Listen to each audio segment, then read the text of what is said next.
Hello everyone, I am Pallavi Mishra and welcome to my channel Learn to Teach. So today we are going to do School Management and Leadership. ये आपका B.Ed semester 3 का paper number 1 है और Kanpur university CSJM जो आपकी Kanpur university है। इसके अलावा अदर यूनिवर्सिटीज़ जहाँ भी स्कूल मैनेजमेंट एंड लीडरशिप का B.Ed में पेपर है उनके लिए भी इक्वली बेनिफिशियल होने वाला है। जैसा कि मैं आपसे पहले भी बता चुकी हूँ कि ये चैनल मेरा है टीचिंग के लिए, टीचिंग एग्ज़ाम्स में आपके लिए हेल्पफुल रहने वाला है। यहाँ पर मैं बीएड से notes, related notes, lesson plans, PDF सभी कुछ शेयर करने वाली हूँ।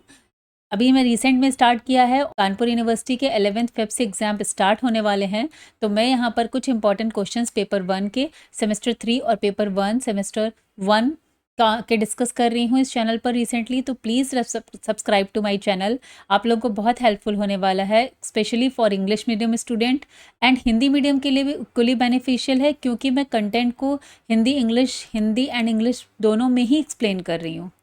ठीक है, तो जो बच्चे हिंदी मीडियम के हैं लेकिन टॉपिक्स और टर्मिनोलॉजी इंग्लिश की यूज़ करते हैं, इक्वली बेनिफिशियल होने वाला है उनके लिए भी। अपने पर्सनल एक्सपीरियंस के बेसिस पर बहुत कंसाइज वे में और इजी नोट्स लेकर आई हूँ आपके लिए, और इससे ज़्यादा आपको पढ़ने की ज़रूरत नहीं पड़ेगी इस टॉपिक पर। तो चलिए स्टार्ट करते हैं। उससे पहले अगर आपने मेरे चैनल को सब्सक्राइब नहीं किया है तो please subscribe the channel and also press the bell icon, और अपने दोस्तों में भी वीडियोस को शेयर करिएगा। मुझे बहुत ज़्यादा इंकरेजमेंट और मोटिवेशन मिलेगा आप इनके एग्ज़ाम से पहले और ज़्यादा से ज़्यादा इंपॉर्टेंट क्वेश्चंस करवाने के लिए। Thank you. So question is what is basic management function, discuss their implications for effective management. ये क्वेश्चन आया है 2024 में, आप देख सकते हैं पूरा 15 मार्क्स में ये क्वेश्चन था। ठीक है, इसके अलावा जो इसके अंदर पॉइंट्स हैं वो शॉर्ट में भी आए थे। ओके, तो देख लेते हैं यूनिट 1 से, सॉरी सेकेंड से ये आपका क्वेश्चन है। मैनेजमेंट, जैसा कि हम जानते हैं हम स्कूल मैनेजमेंट की बात कर रहे हैं, तो उसी से रिलेटेड क्वेश्चन है कि बेसिक मैनेजमेंट फंक्शंस क्या हैं और उसको इफेक्टिवली कैसे इम्प्लीमेंट करते हैं उसके बारे में यहाँ पर डिस्कस करना है। Management is the efficient utilization and handling of all available resources for achieving a necessary objective. It is the process for the successful working, running and development of any organization. तो इतना आप intro में लिख सकते हैं। इसके बाद मैंने आपको हमेशा बताया है कि बीएड के एग्जाम्स में डेफिनेशन इंपॉर्टेंट है। आपको इस तरह से बीच में ब्लैक कलर से, हाइलाइटर से या अंडरलाइन करके भी आप डेफिनेशन को लिख सकते हैं। तो यहाँ पर हेराल्ड कुंज की डेफिनेशन मैं लेकर आई हूँ। Management is the art of getting the work done by formally organized groups. ठीक है भाई, फॉर्मली ऑर्गेनाइज स्कूल है या कोई कॉलेज है या कोई इंस्टीट्यूशन है, यूनिवर्सिटी है, सब जगह फॉर्मली ऑर्गेनाइज्ड ग्रुप होते हैं, मतलब सब फॉर्मल्स में आते हैं हमारे, उनके थ्रू काम को करवाना is a management, it is a art, Harold Koontz ने बोला है। Management of education is the process of planning, organizing, directing, and controlling the activities of an institution by utilizing human and material resources efficiently and effectively to achieve organizational goals. तो समझ में clear हो आ गया होगा, आपको clear हो गया। मैं जो अब इसी मैनेजमेंट को एजुकेशन में कैसे यूज़ करते हैं, ये पूरा प्रोसेस आ जाता है जिसमें हम प्लानिंग करते हैं, ऑर्गेनाइजिंग करते हैं, डायरेक्ट करते हैं, कंट्रोल करते हैं all the activities of the institution, जिसमें ह्यूमन रिसोर्स और जो मटेरियलिस्टिक रिसोर्सेज है दोनों को ही इफ़िशिएंटली एंड इफेक्टिवली कि जो बेस्ट उनका यूज़ कर सकते हैं, बेस्ट ऑप्टिमम यूज़ जो हो सकता है रिसोर्सेज का उसे करना और इफेक्टिवली करना, जिससे कि हमें अपने ऑर्गेनाइजेशन के गोल या ऑब्जेक्टिव्स जो हैं अचीव हो जाएं। क्लियर है? तो ये हो गया हमारा मैनेजमेंट का थोड़ा सा इंट्रो। सिंस बेसिक मैनेजमेंट है तो हम पहले मैनेजमेंट का इंट्रो देते हैं। ठीक है, लॉन्ग क्वेश्चन है तो ऑब्वियसली आपको समझ में आ रहा है कि हमें इस तरह से उसको पूरे डिस्क्राइब करके ही लिखना है। Now come to the function of management. Luther Gulick has given a keyword POSDCORB, ये शॉर्ट फॉर्म है लेथर गुलीक ने दिया है, where P stands for planning, O for organizing, S for staffing, D for directing, C O for coordination, R for reporting and B for budgeting. Okay, Luther Gulick ने ये keyword दिया है, POSDCORB से define किया है basic functions of management को। But the most widely accepted are functions of management given by Koontz and O'Donnell, that is planning, organizing, staffing, directing and controlling. These are the most widely accepted functions of management है। Clear?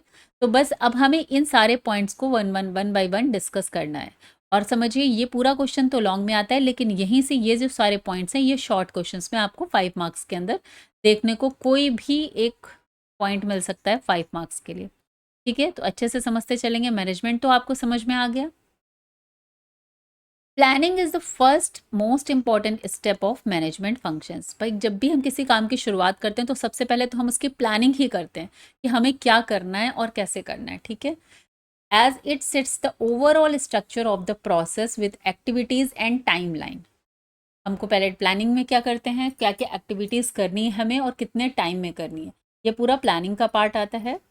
It is the process of bridging the gap between where we are today, जहाँ हम आज हैं, where we want to be tomorrow, और जहाँ हम कल पहुँचना चाहते हैं, जो हमारा ऑब्जेक्टिव है उस इंस्टीट्यूशन को, ऑर्गेनाइजेशन को लेकर, तो हम वहाँ जहाँ पहुँचना चाहते हैं उसका पूरा ब्रिजिंग द गैप, उसके बीच का समझिए एक गैप है प्लानिंग।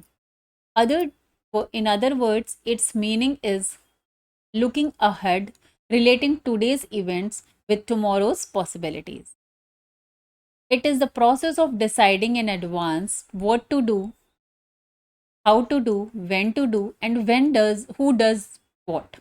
मीन्स ये एडवांस में ये प्रोसेस है। प्लानिंग भी क्या करते हैं हम एडवांस में ही तो करते हैं। जब भी हम अपने लाइफ में भी कोई गोल सेट करते हैं तो उसके लिए सबसे पहले हम प्लानिंग करते हैं कि कहाँ करना है, कैसे करना है, कब करना है और कौन करेगा। ठीक है, तो सेम वही चीज़ किसी ऑर्गेनाइजेशन इंस्टीट्यूट के लिए भी यही सेम चीज़ एप्लीकेबल है कि प्लानिंग का पार्ट होता है हमारा कि डिसाइड करना एडवांस में ही कि क्या करना है या हमारा क्या गोल है। पहले तो उसके लिए हमें क्या क्या एक्टिविटीज़ करनी होंगी, फिर कब करनी होंगी, कैसे करनी होंगी, कहाँ पर करनी होंगी और कौन कौन सी एक्टिविटी करेगा, बिकॉज ऑब्वियसली ये पूरा एक टीम वर्क है। फिर मैंने यहाँ पर एक डेफिनेशन दी है, आपको भी डेफिनेशन याद रखनी है। मैंने हेरोल्ड कून्स की डेफिनेशन लिखी हुई है जिससे आपको इनका नाम याद रखने में इजी रहेगा। Planning involve selecting missions, objectives and action to achieve them. It requires decision making, that is choosing from alternative future course of action. ये कहते हैं हमारे हेरोल्ड कून। ठीक है, नेक्स्ट आते हैं ऑर्गेनाइजिंग। नेक्स्ट स्टेप इसका हो गया ऑर्गेनाइजिंग। अब हमने प्लानिंग तो कर लिया कि हमें क्या क्या करना है, बट उसके लिए एक ऑर्गेनाइज्ड वे होना चाहिए, एक तरीका होना चाहिए ना कि मान लीजिए हमने स्टेप 1 ले लिया, 2 ले लिया, 3 ले लिया, 4, ये हमने 5 स्टेप्स टोटल बना लिए हैं किसी काम को इंस्टीट्यूशन को कंप्लीट करने के लिए। ठीक है, इंस्टीट्यूशन है हमारा, बट अब इन स्टेप्स को किस ऑर्डर में करना है या किसको कौन सा काम पहले करना है, ये तो हमें पूरा डिसाइड करना पड़ेगा ऑर्गेनाइज्ड वे में। तो चलिए देखते हैं। The organizing is a process that follows the planning, follow करता है प्लानिंग को। After planning it is the process of bringing together physical, financial and human resources and developing productive relationships amongst them for achievement of organizational goals।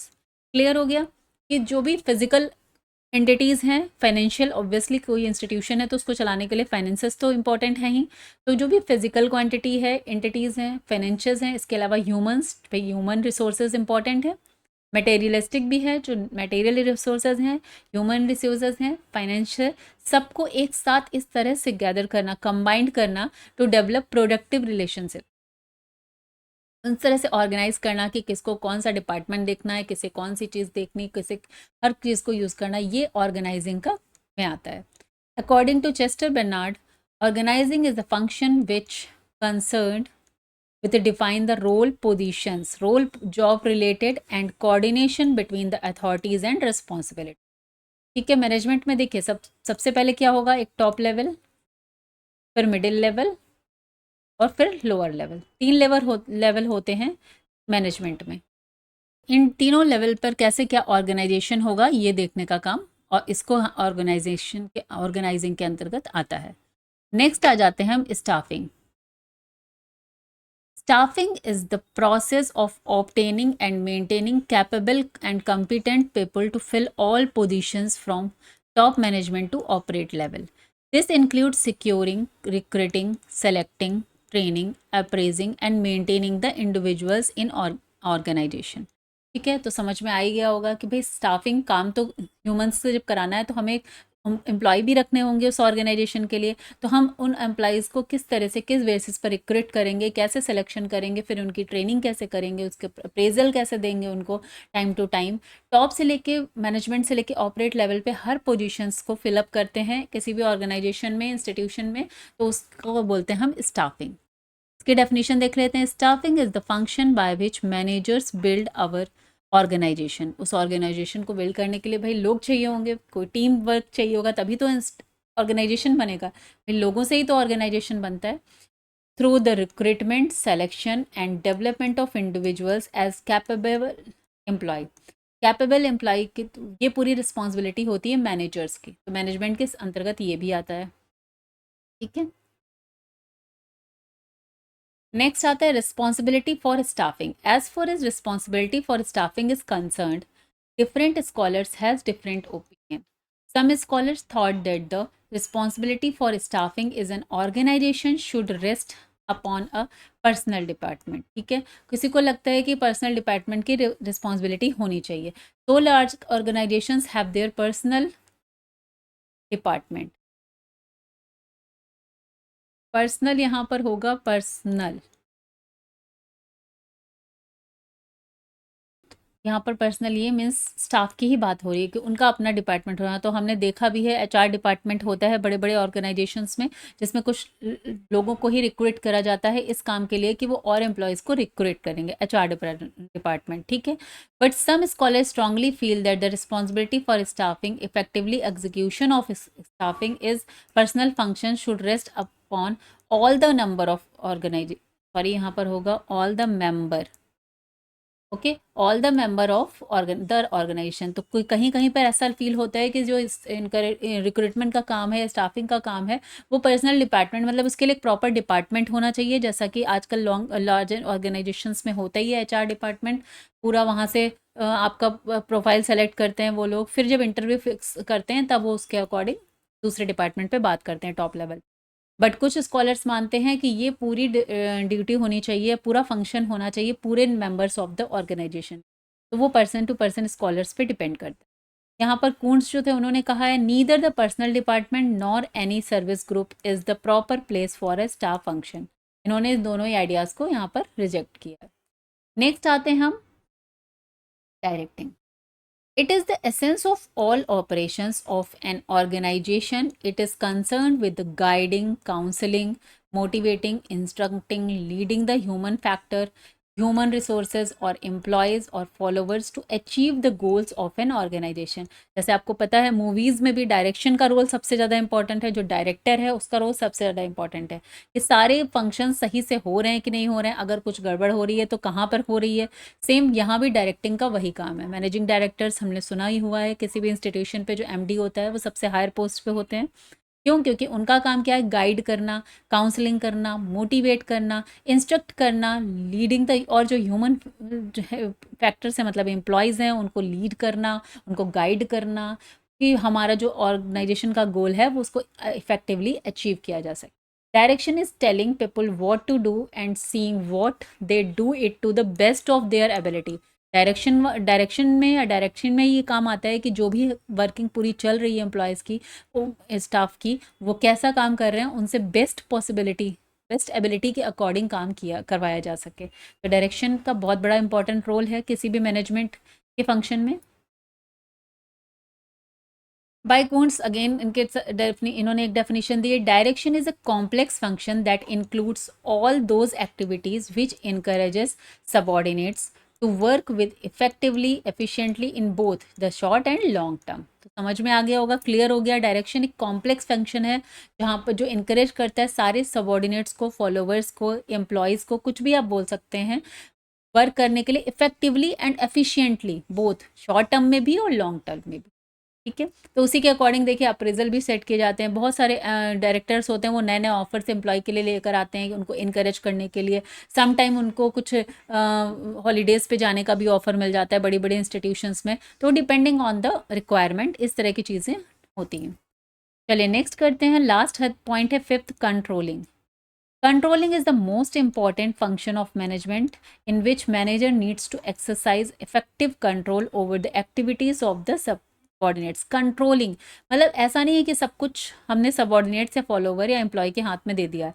एक controlling authority भी होती है जहाँ पर जाके आपको रिपोर्ट करना होता है। That is a controlling authority. Basically, it is the function which ensures that activity of an organizations are performed as per the plan. As per जो हमारा प्लान है, जो हमारा गोल है, उसके अकॉर्डिंग ही एक्टिविटीज़ हो रही हैं कि नहीं हो रही हैं, ये कंट्रोल करना, ये इंश्योर करना, ये हमारा कंट्रोलिंग डिपार्टमेंट का काम हो जाएगा. It also ensures that resources are being use in effective and efficiently way in organization to achieve the predetermined goals. It is goal oriented function. It is sorry goal oriented function. It is primary function of a manager. Manager का यही primary function है. तो यहाँ पर हमने discuss कर लिए हैं पांचों पॉइंट जो आपके बेसिक फंक्शंस हैं मैनेजमेंट के. ये पूरा लॉन्ग क्वेश्चन लास्ट टाइम पे आया है, शॉर्ट में भी इस बार भी शॉर्ट टाइम में या लॉन्ग में पूरे चांसेस हैं इसके आने के. तो हमने यहाँ पर पूरा डिस्कस कर लिया है. What is management, functions of management, important, planning, organizing, staffing, directing and controlling. I hope ये क्लियर हो गया है. इसके साथ ही मैंने इसमें एक क्वेश्चन, एक टॉपिक कह सकते हैं और ऐड कर दिया. ये भी बहुत इंपॉर्टेंट है और पूरे चांसेस है इस बार इसके 5 मार्क्स में आने के. चलिए देख लेते हैं. देखिए एक ट्रिक भी है यहाँ पर कि अगर कॉन्सेप्ट आ जाता है, फीचर आ जाता है, नेचर आ जाता है या करेक्टरिस्टिक आ जाता है ऑफ इफेक्टिव मैनेजमेंट, इसमें से कोई भी आपको एक्सप्लेन करने को, डिस्क्राइब करने को आता है, आपको यही पॉइंट्स डालने हैं. ओके ये बात समझ गए होंगे आप. बहुत क्लियरली मैं बता रही हूँ. मैंने पहले भी बोला है कि बीएड में ऐसा कुछ नहीं है कि आपको किताबों की किताबों पढ़ के जानी है. आपको सिर्फ हर जो टॉपिक दिया है आपकी यूनिट में उसको अच्छे से समझ के जाना है. ठीक है. और 8 से 10 लाइन अगर उसके बारे में आपने अपने दिमाग में सेट कर लिया तो आप वहाँ पर बहुत ही अच्छे से लिख पाएंगे. कोई टेंशन की बात नहीं. तो चलिए यहाँ पर मैंने आपको बता दिया. ये भी एक क्वेश्चन 5 मार्क्स में आपको मिल सकता है और अगर 10 मार्क्स में आ जाता है तो फिर तो आप पूरा ऊपर वाला भी इसमें इंक्लूड करके और इससे यहाँ से कुछ लेकर लिख सकते हैं आराम से. देखिए it is an activity. Management क्या है? Interpersonal, decisional and informative. Management का काम ही है भाई इंटरपर्सनल, लोगों से ही इंटरेक्शन के थ्रू ही मैनेजमेंट का काम होगा. कोई एक बंदे का काम तो है नहीं, ये पूरी टीम वर्क है तो इंटरेक्शन तो होगा ही होगा. डिसीजन लेना पड़ता है मैनेजमेंट को, टॉप लेवल से लेके middle level then lower level सब कोई एक दूसरे को इंस्ट्रक्ट करता है एंड डिसीजन लेते हैं उसके अकॉर्डिंग. इंफॉर्मेटिव होता है, इंफॉर्मेशंस प्रोवाइड करानी पड़ती हैं. Management as a process, social, integrated, continuous and interactive. तो देखिए इंटरैक्टिव मतलब इंटरेक्शन हो रहा है. सोशल मतलब ऑब्वियसली अगर लोगों के बीच में टीम वर्क है, ग्रुप वर्क है तो एक कोलैबोरेटिव प्रोसेस है तो सोशल तो है ही. इंटीग्रेटेड मतलब सबको साथ लेके चलने वाला है. ऐसा नहीं है किसी एक कोई एक डिपार्टमेंट अगर काम नहीं करेगा या कोई एक चीज़ एम्प्लॉय सही से काम नहीं कर रहा है तो वो पूरा ऑर्गेनाइजेशन का जो गोल है वो अचीव होने में ईजी होगा नहीं. हर एक एम्प्लॉय के एफर्ट्स इंपॉर्टेंट है. कंटिन्यूअस है ऑब्वियसली. मैनेजमेंट हमेशा जब तक ऑर्गेनाइजेशन है, उसके गोल्स हैं, उसके ऑब्जेक्टिव हैं तो मैनेजमेंट का काम तो चलता ही रहेगा. Management is goal oriented. बिना गोल के तो नहीं है भाई. हमने इंस्टीट्यूशन के लिए गोल बनाया है तभी उसके लिए मैनेजमेंट आया है. ठीक है. तो ये गोल ओरिएंटेड है. It is universal. Management is a system of authority. Management is a multi dimensional. Her direction, कई डायरेक्शंस हैं उसके. Management is a continuous process. Management is a group activity. Management is a dynamic function. Static नहीं है, dynamic है. According to the जो आपके surrounding होगी, जो आपका टाइम होगा, अकॉर्डिंग टू द आपका एटमॉस्फेयर कह सकते हैं या जो नीड होगी, basic need of the society है या जो ट्रेंड है उसके अकॉर्डिंग चेंज हो जाता है. इट इज़ इनटेंजिबल मीन्स क्या हम कह सकते हैं इंटेंजिबल से यहाँ पर मतलब ये है कि सीन नहीं है, ये कोई ऐसा व्यक्ति नहीं है कि हमने देख लिया उसको. ये पूरा प्रोसेस है. It can be felt. Is intangible, not can be seen but it can be felt कि मैनेजमेंट है. होल सोल एक ऑर्गेनाइजेशन का मैनेजमेंट है. ठीक है. Balancing effectiveness and efficiency. Obviously किस पूरे मैनेजमेंट का इफेक्टिव मैनेजमेंट का काम ही है इफेक्टिवली उस काम को करना है कि वो कितना ज़्यादा पर्टिकुलर हमारे गोल को ऑब्जेक्टिव को कंप्लीट करने में सफल हुआ है और कितना एफिशिएंटली हुआ है, मीन्स कितना हमने उन चीज़ों को प्रॉपरली यूज़ किया, जो हमारे बेस्ट ऑप्टिमम जो सपोर्ट थे रिसोर्सेज थे उनको यूज़ करके हमने कितना इफेक्टिवली अपने कितना सटीकता के साथ अपने गोल को अचीव किया। अगर आपको वीडियो पसंद आया तो प्लीज़ लाइक करिए और चैनल को सब्सक्राइब करिए। See you in the next video with some more important questions. Bye bye. Thank you.